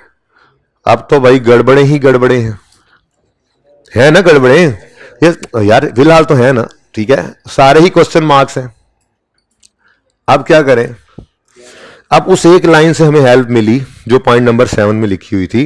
वो कहता है सैलरी वेजेस जो है वो हर महीने की 5 को पे होती हैं, ठीक है। इसका मतलब सिर्फ एक महीने का ही पेएबल होता होगा हर महीने के एंड पे। तो पिछले साल के एंड पे जो 11 पेएबल है, इस साल के स्टार्ट में वो पेएबल ही है कितने महीनों का? वो 1 महीनों की सैलरी है। और बिजनेस तो ये ऑर्गेनाइजेशन तो चली आ रही है, इसका मतलब ये पिछले साल के दिसंबर की वेजेस इस साल जनवरी में पे हुई होंगी, इस साल जनवरी की फरवरी में, एंड सो ऑन। तो इस पूरे साल के अंदर कितनी वेजेस पे हुई होंगी? 11 रुपए की वेजेस 12 दफा। In the absence of any other information, यही अज्यूम करेंगे ना कि जो 1 महीने की सैलरी पिछले साल वेजेस पिछले साल दिसंबर में थी, नहीं बढ़ी होंगी और हर महीने ये 11 ही रही होंगी। अगर बढ़ी होती तो वो बता देता, ठीक है। तो ये अमाउंट कितनी निकली? 132 की एंट्री बन गई। Wages expense debit, bank credit 132, समझे हो? अब अगली बात तो आपको खुद समझ आनी चाहिए। हर महीने की सैलरी जो अगले महीने के 5 को पे होती है, तो फिर 18 वाले दिसंबर की सैलरी 19 में पे होनी है, 19 में, और वो भी कितनी होनी है? यही अज्यूम करके चल रहे हैं कि हर महीने की सैलरी कितनी है? 11 है, तो क्लोजिंग में भी 11 आ गया। अब लेजर तो कंप्लीट हो जाता है, पर करेंगे अब एंड पे, ठीक है। अब सारे एंड पे करने, बैलेंस कर लेंगे, ठीक है, या कर दें? यहां से एक्सपेंस निकलेगा 132 ही निकलेगा, 132 ही निकलेगा, ठीक है। वो एक्सपेंस चला जाएगा इनकम एक्सपेंडिचर में, इनकम एक्सपेंडिचर में नहीं, वेजेस ऑफ कैंटीन थी, यहां पे आ जाएगा और क्लोजिंग लायबिलिटीज में चला जाएगा, ठीक है। एंड पे करते हैं जी। नेक्स्ट नेक्स्ट एडजस्टमेंट है नंबर 8, उसको छोड़ो, पहले नंबर 9 और चलो 8 कर दो, 8 करो, करनी तो भी है।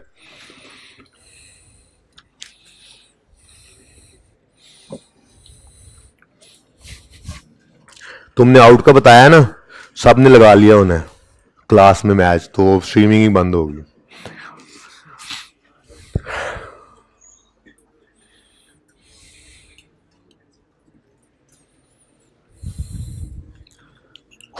पानी पिला दे यार।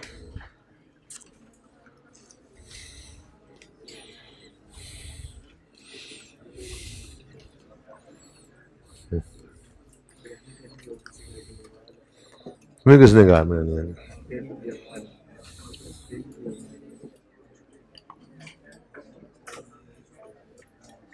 ऐसी हजारों ख्वाहिशें ऐसी।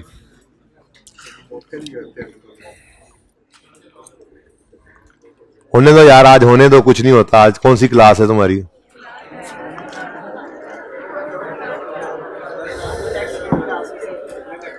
ये क्लास पूरी करने दो, फिर कोई बात नहीं। नहीं सॉरी बेटा, मैंने पहले आपको एक बात बड़ी क्लियर की हुई है, मैं आपका उस्ताद हूं, आपकी अम्मी नहीं हूं। चुप, अच्छा चुप करो।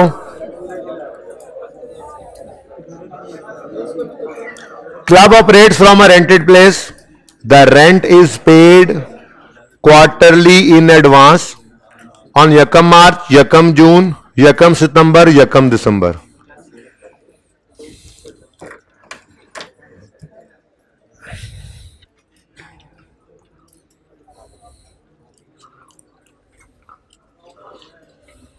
दूसरा,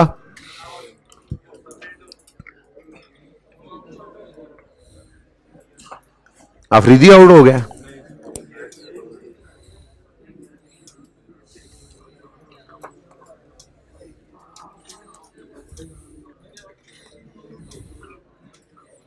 नहीं है यार, करना पड़ेगा फिर। हाँ हाँ, ले जी, ये एडजस्टमेंट करते हैं। उसके बाद 2 छोटी छोटी एडजस्टमेंट्स हैं, फिर छुट्टी है और कुछ नहीं है। ठीक है, बस थोड़ी सी हिम्मत करें आप, शाबाश। उस्ताद की खातिर कर लें, अम्मा अब्बा की खातिर कर लें, थोड़ी सी हिम्मत कर लें। अपने लिए तो आपने कुछ करना नहीं, थोड़ी सी कुर्बानियां आपकी। देखो आपको पढ़ाया जा रहा है, आप पढ़ने पे तैयार ही नहीं हो। पढ़ो, शाबाश पढ़ो। वो कुर्बानी देख लो जो घर वालों ने करके भेजा है यहां पे, या जो आप करके इस क्लास में आए हो, या उस्ताद जो करके यहां पे आया बैठा है। तो बस छोड़ो इस बात को, 15 मिनट है, पढ़ लो। अच्छा सुनो प्लीज बेटा, बोलोगे तो टाइम जाया होगा ना।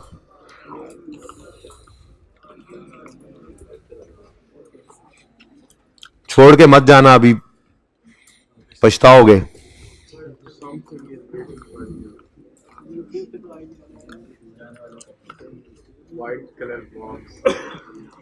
यूट्यूब पे कह रहा है, यूट्यूब पे तो आ ही जाना है। जा निकल जा, दूर हो जा मेरी नजरों से। अच्छा चलो भाई चुप करो, अब हो गया रेस्ट, जल्दी से अब ये 2 एडजस्टमेंट में पकताओ इनको। चलो जी, वो कह रहा है जी कि रेंट क्वार्टरली इन एडवांस पे करते हैं, यकम मार्च को, यकम जून को, यकम सितंबर को और यकम दिसंबर को।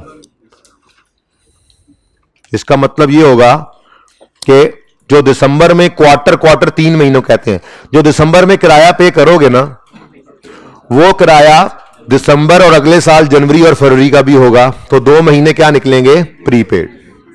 ठीक है, चला आ रहा है बिजनेस तो ये काम पहले से भी होता आ रहा होगा। ठीक है, यानी पिछले साल में भी कुछ ऐसा ही हुआ होगा कि पिछले साल के दिसंबर के अंदर जो पैसे पे हुए होंगे वो पिछले साल के दिसंबर और अगले साल के 2 महीनों की प्रीपेमेंट भी होगी। अब इतनी सादा बात नहीं थी, लेकिन पहले सादा बात तो देख लें। एडवांस रेंट ओपनिंग डेट पर 24 का मतलब क्या है, ये पिछले साल का क्लोजिंग था, और 24 था कितने महीनों का, 2 महीनों का, 3 का नहीं बेटा। ये ओपनिंग में प्री पेमेंट है, पेमेंट नहीं है। ओपनिंग डेट पे प्री पेमेंट, पिछले साल के दिसंबर, यकम दिसंबर को पे हो, दिसंबर तो इनकम में चला, एक्सपेंस में चला गया होगा। 2 महीने पिछले साल के एंड पे प्री पेड थे, हमारे वाले साल के पहले 2 महीने, जनवरी और फरवरी। तो ये 24 अगर 2 महीनों का है तो पर मंथ कितना होगा, मैंने कहा जरा बता दूं। ठीक है, तो यहां पर 24 क्या था, प्रीपेड। ठीक है, यानी इन 2 महीनों का 12 पहले से ही पे किया हुआ था। ठीक है, अच्छा अब वो कहता है, मुसीबत इस लाइन ने डाली, कहता है एज पर agreement annual rent was increased by 6000 with effect from यकम सितंबर। इस दिन से जो एनुअल रेंट है ना, एनुअल रेंट वो 6000 रुपए से बढ़ा था।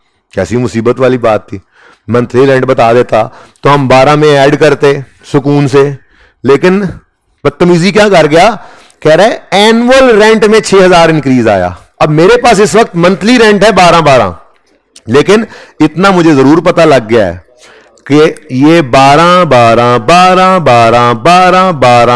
यहां तक तो 12 ही आना है। ठीक है ना, ये तो पता लग गया। ठीक है, लग गया पता गया। अच्छा, अब यकम सितंबर से एग्रीमेंट रिवाइज होना है, लेकिन मसला सिर्फ यह है कि उसने पर मंथ दिया नहीं इंक्रीज। वो कहते हैं ना, मिसाल के तौर पे हर महीने 1 रुपया बढ़ गया तो हम आगे 13 लिख देते, पर वो क्या कह रहा है, एनुअल इंक्रीज 6000 आया तो पहले एनुअल रेंट निकालेंगे, फिर उसमें एनुअल इंक्रीज डालेंगे, फिर पर मंथ नए वाला रेंट निकलेगा। ठीक है, तो सबसे पहले मैं यहां पर खड़े होकर निकालूंगा एनुअल रेंट, और कर लेंगे बाद में दूसरा तरीका भी, जरा आसान वाला तो देख लें। एनुअल रेंट ओल्ड, 12 इंटू 12 कितना बनता है, 144 एनुअल। ठीक है, और एनुअल रेंट न्यू वाला आफ्टर रिवीजन ये होगा 144 प्लस 6 150।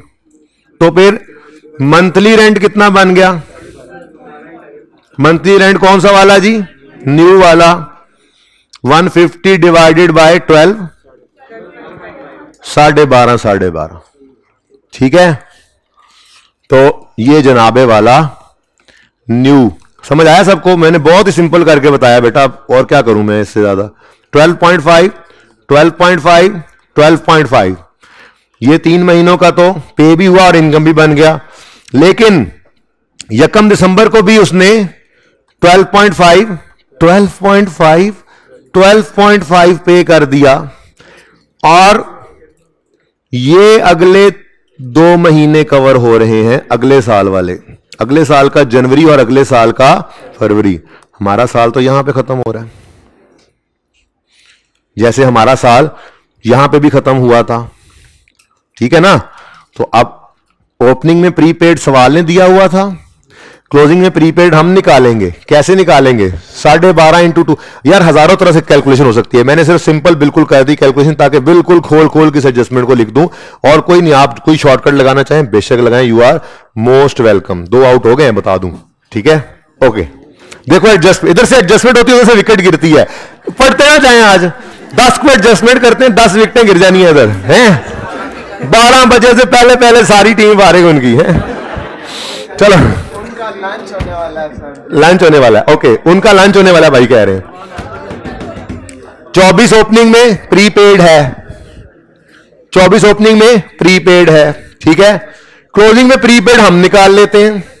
12.5 इंटू 2 लिख दूं, किसी भी तरह से कैलकुलेशन कर लो, मुझे कोई मसला नहीं। 12 इधर देखो, क्लोजिंग 12.5 का इंटू 2 25।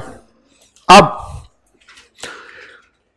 यहां पर एक्सपेंस की फिगर आनी है और यहां पर कैश।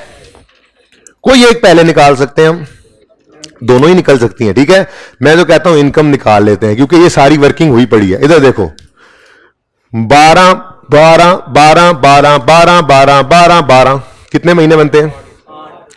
8 महीने 12 12 रुपए इनकम में गए, और 4 महीने 12.5 12.5, तो इनकम निकल सकती है 12 12.5 12 12.5। सर घूम रहा है सर, बस कर दे सर। ये तो देखो, ये देखो, ये देखो, 12 इंटू 8 प्लस 12.5 इंटू 4। अगर रेंटल की अमाउंट और डेट वगैरह गिवन हो तो एक्सपेंस पहले निकल सकता है जी। बोलो 146। ठीक है, ये 146 जाएगा इनकम में अभी थोड़ी देर में। ठीक है ना, जब बैलेंस करेंगे लेजर आप घर पे। ठीक है ना, ये एक्सपेंस और क्लोजिंग प्रीपेड। लेकिन चलो इसको कर ही दें, पूरा कर ही देते हैं। कैश क्या आ गया भाई, प्लीज चुप कर जाएं। 147। अभी तो देखो, ये जो बैलेंसिंग फिगर है इसकी डबल एंट्री पास करो। बैंक अकाउंट इसीलिए उसने बना के नहीं दिया था। ठीक है ना जी, बोलो रेंट एक्सपेंस डेबिट, हाँ बैंक लिख देता हूं, rent expense debit, bank credit 147। ठीक है, यहां पे बैंक लिख लें जी, गलती होगी मुझसे, माफ कर दें। हो गई है मैच में लंच ब्रेक? अच्छा, सही है? नहीं सही? अच्छा, और क्लोजिंग 25 क्या है जी? प्रीपेड। क्योंकि अब ये लेजर बैलेंस हो गया ना, तो इसका सारा कुछ ही पहुंचा दे, ये ना बाद में रह जाए। वर्किंग 325, ये ताकि मैं इसको डबल लाइन लगा सकूं।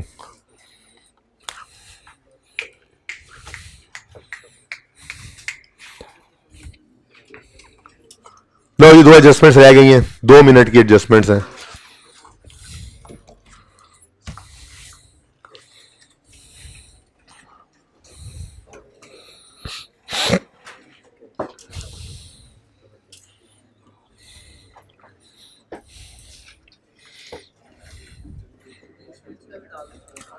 अभी ये सवाल पूरा करो, फिर बयानी मिलेगी आपको।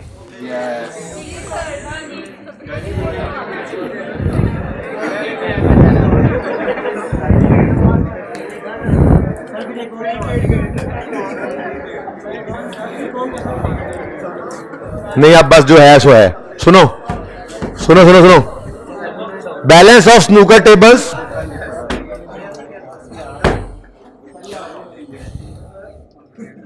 Balance of snooker table on 31 December 17, ये 960 की बात कर रहा है। Balance of snooker table on 31 December 17 represents the book value of 5 similar tables purchased in 16. One of the table was sold to a member for cash during the year for 212. पहली बात, सवाल के अंदर उसने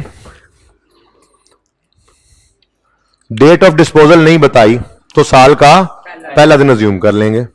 इसका मतलब यह हुआ कि अगर 960 5 टेबल्स की बुक वैल्यू है और हम अज्यूम कर रहे हैं साल के पहले दिन ही इसने बिक जाना है, तो फिर डिस्पोजल की बुक वैल्यू कैसे निकलेगी? 960 डिवाइडेड बाय 5, एक की आ गई 192, डिस्पोजल में चला गया। यहां करके बना लो डिस्पोजल का काउंट, गुजारा करो। Disposal 192, snooker table book value आ गई। वॉज सोल्ड फॉर आसान एडजस्टमेंट है। फॉर कैश आप बैंक की ले लो, अब कैश ना लेना, आप बैंक की ले लो। ये नवा कैश विच आ गया जी, कितना 212 से बैंक डेबिट और डिस्पोजल का account credit.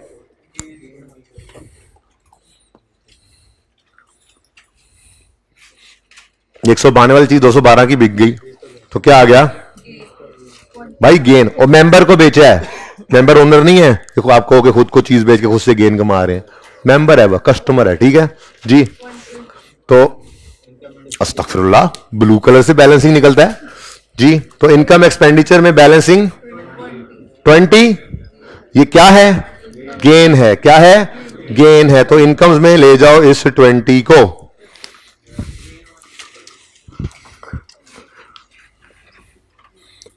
Gain on working का नंबर नहीं लगाया मैंने, वो 11 लाइफ मेंबरशिप को लग चुकी है वर्किंग 12।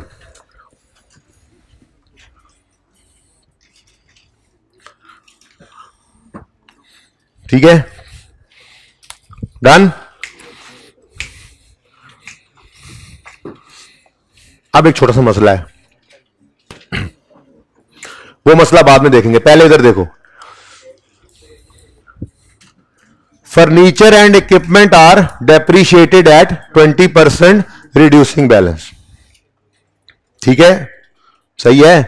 फर्नीचर को फिलहाल छोड़ो, और वो कह रहे हैं फुल डिडक्शन चार्ज करते हैं in the year of addition और कोई डिडक्शन चार्ज नहीं करते in the year of disposal. वैसे ही ऑब्सोलीट कॉन्सेप्ट, लेकिन अगर सवाल लिख दे तो फिर हम भी ऐसे मान लेंगे। तो यही हमने किया, डिस्पोजल के ऊपर कोई डिडक्शन चार्ज हमने नहीं किया। अभी वो 212 का बेच दिया हमने, 192 का था, ऐसे ही है ना।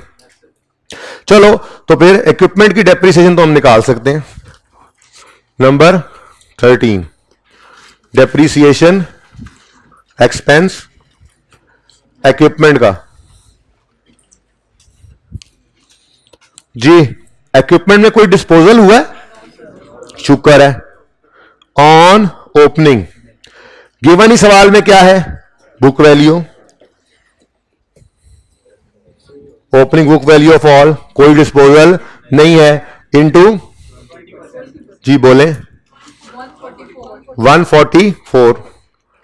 फिर ऑन एडिशन, कितना एडिशन? 220। देखो कितनी आसानी होगी 220 इकट्ठा लिखने से, डेप्शन भी अब आसानी से निकल रही है। ठीक है, इनटू, भाई पहले साल तो कॉस्ट ही बुक वैल्यू है ना, और वो कह रहे हैं पहले साल में फुल। अच्छा, डेट ना गिवन हो तो ये ना भी लिखे, तो हम डेट ऑफ एडिशन ना गिवन होती तो साल का पहले दिन अज्यूम करते, पूरा ही डेप्रिशिएट करते। ठीक है, तो बताओ 44 टोटल 188। इसकी डबल एंट्री करवाओ जरा।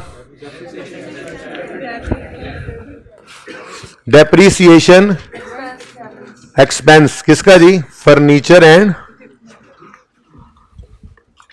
वर्किंग नंबर जी 188 से डेप्रिसिएशन एक्सपेंस डेबिट और furniture and equipment account credit. जवाब देगा यार, ये आप भी जवाब देंगे, आप थोड़ी सी हिम्मत कर लें, कुछ नहीं बचा अब। भाई वो अली को कि यहीं क्लास में ले आए, 2 बंदे आ जाए।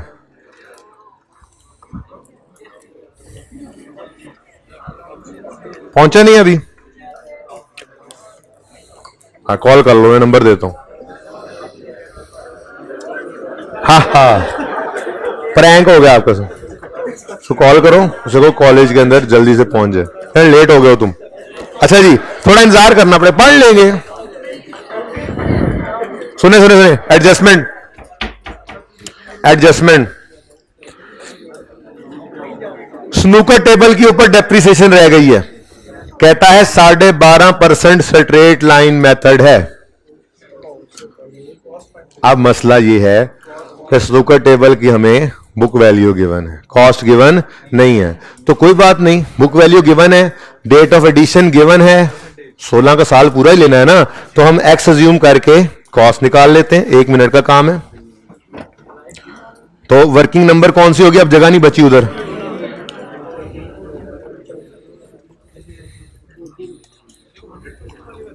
जी जी, कॉस्ट ऑफ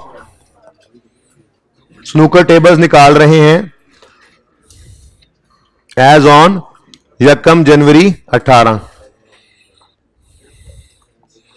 जी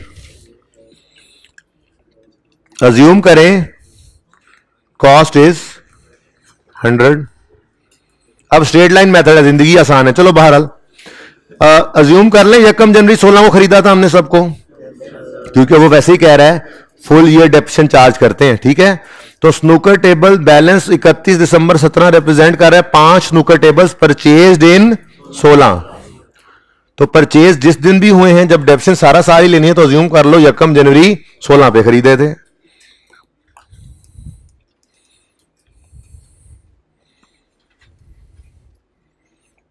कितनी कॉस्ट है जी?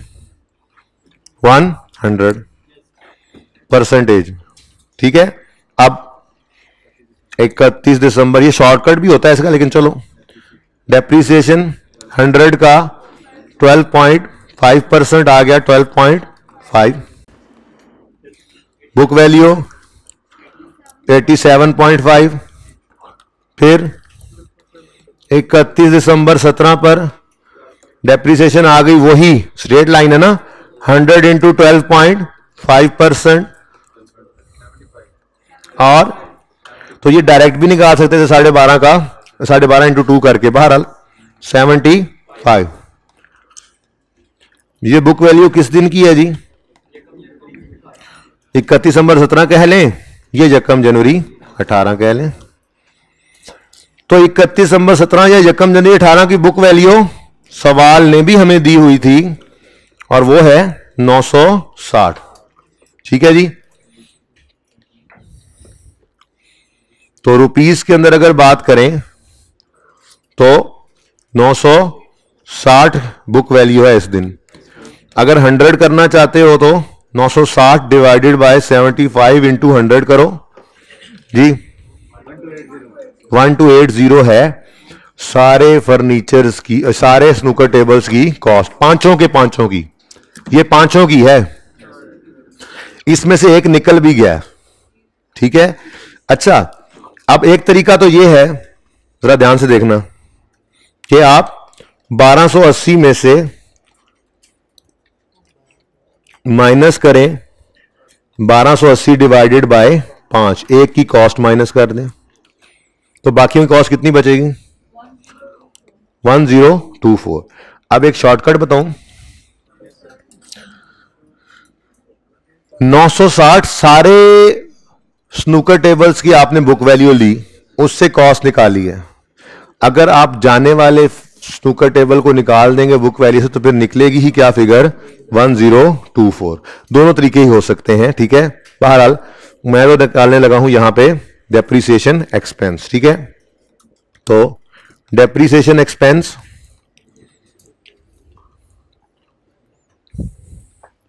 उधर जगह नहीं है स्नूकर टेबल्स पर। चलो अच्छा है, जरा 1280 ही आना चाहिए। इधर देखो,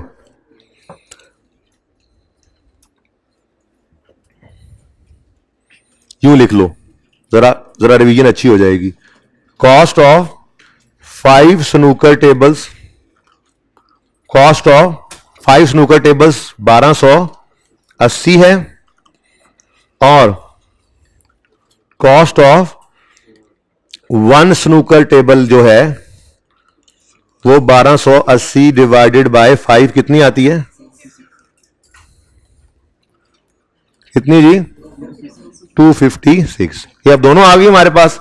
डेप्शन एक्सपेंस निकालेंगे स्ट्रेट लाइन मेथड में, तो हमने क्या क्या सीखा हुआ है? ऑन ओपनिंग के अंदर क्या करते हैं हम? Opening cost of all minus opening cost of disposal into rate. ठीक हो गया जी? 128। कोई एडिशन है जी इधर? नहीं। डिस्पोजल तो है, लेकिन क्या डिस्पोजल की डेफिनेशन है? इसका मतलब फिर डेप्रिसिएशन तो यही 128 ही निकलनी थी। ठीक हो गया? तो ये एक छोटी सी वर्किंग हमने की डेप्रिसिएशन एक्सपेंस की जी। एंट्री करवा दें डेप्रिसिएशन एक्सपेंस स्नूकर टेबल्स का। वर्किंग नंबर बता दो कितना जी? 128 से डेप्रिसिएशन एक्सपेंस हुआ डेबिट, और स्नूकर टेबल 128 से हो गया क्रेडिट। ठीक है जी? अब आप लोग इसको 5 मिनट में बैलेंस करें, मैं जरा 5 मिनट में आता हूं पता करके। ठीक है जी कि क्या सिस्टम है? पॉज कर दें जरा इसको। अच्छा जी सुने प्लीज, सिर्फ इसको बैलेंस करने दें 2 से 3 मिनट, फिर छुट्टी। सिर्फ सारा बैलेंस नहीं करना, सिर्फ लेजर्स को प्लीज, बातें नहीं। इनकम एक्सपेंडिचर की फिगर यहां से 995 आ गई, पहुंचाएंगे आप खुद इनकम एक्सपेंडिचर में, क्लोजिंग लायबिलिटी में, क्लोजिंग ये एसेट्स में। ठीक है? नेक्स्ट रेंट हो गया। फर्नीचर से क्लोजिंग आएगा बैलेंसिंग, ये 752 बैलेंस शीट में नॉन करंट एसेट्स में चला जाएगा, डेप्रिसिएशन जा चुका। स्टॉक में ना तो कॉस्ट ऑफ सेल गिवन है ना परचेजेस है, लेकिन क्रेडिटर के लेजर ने, प्लीज बेटा बातें नहीं, बातें ना करें यार, 536 दे दिया। ये 536 यहां पे चला जाएगा, क्रेडिटर्स वर्किंग 5 और 504 कॉस्ट ऑफ सेल बैलेंसिंग आ जाएगी। Cost of sale 504 trading activity में, ये क्लोजिंग बैलेंस शीट के अंदर एसेट्स में, और ये क्लोजिंग बैलेंस शीट में लायबिलिटीज। ठीक है? क्लोजिंग बैलेंस 640 बैलेंस शीट में नॉन करंट एसेट्स में। सारा लेजर बन गया, सेल्स भी आएंगी। सेल्स तो है ही कोई नहीं, सेल्स तो है ही नहीं, कहीं पे मार्कअप मार्जिन गिवन, बस एक छोटी सी एडजस्टमेंट है। वो कहता है, अच्छा थोड़ी सी ना फनकारी यहां भी लगा दी उसने, कहता है पिछले साल मार्कअप मार्जिन इतना था, इस साल इतना हो गया। सिंपल है, कुछ मुश्किल नहीं है। देखो देखो,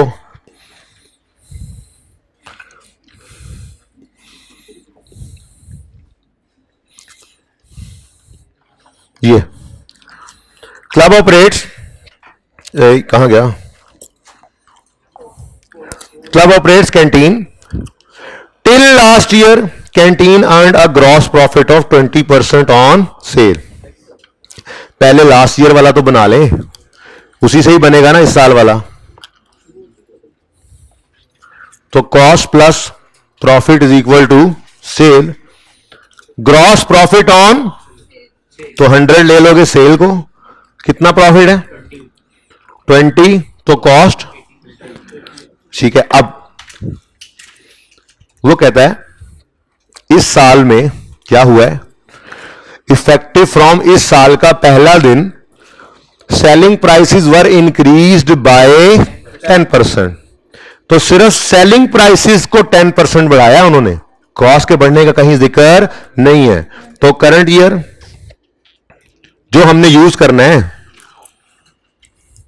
उसमें सिर्फ आप इस सेल वाली फिगर को एस को 110 कर लो। क्यों? 10% बढ़ाना है ना, 100 को 100 प्लस 10% ऑफ 100 करोगे, ठीक है, या 100 इंटू 1.1 भी कर सकते हो।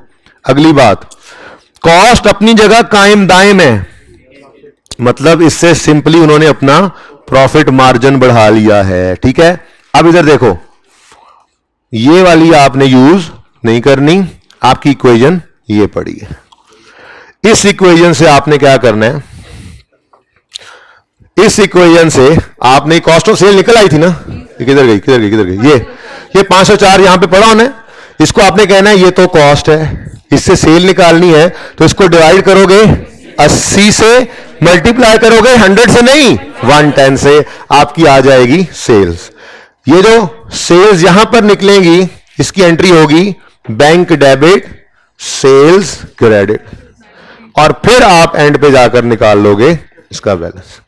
जस्ट लेंथी था, ठीक है जी, ये बैलेंस शीट में चला जाएगा। ओके, नेक्स्ट यहां पे क्या आएगा, एक्सपेंस जो भी होगा वो बैलेंसिंग एक्सपेंस चला जाएगा इनकम एंड एक्सपेंडिचर में, और ये क्लोजिंग करंट।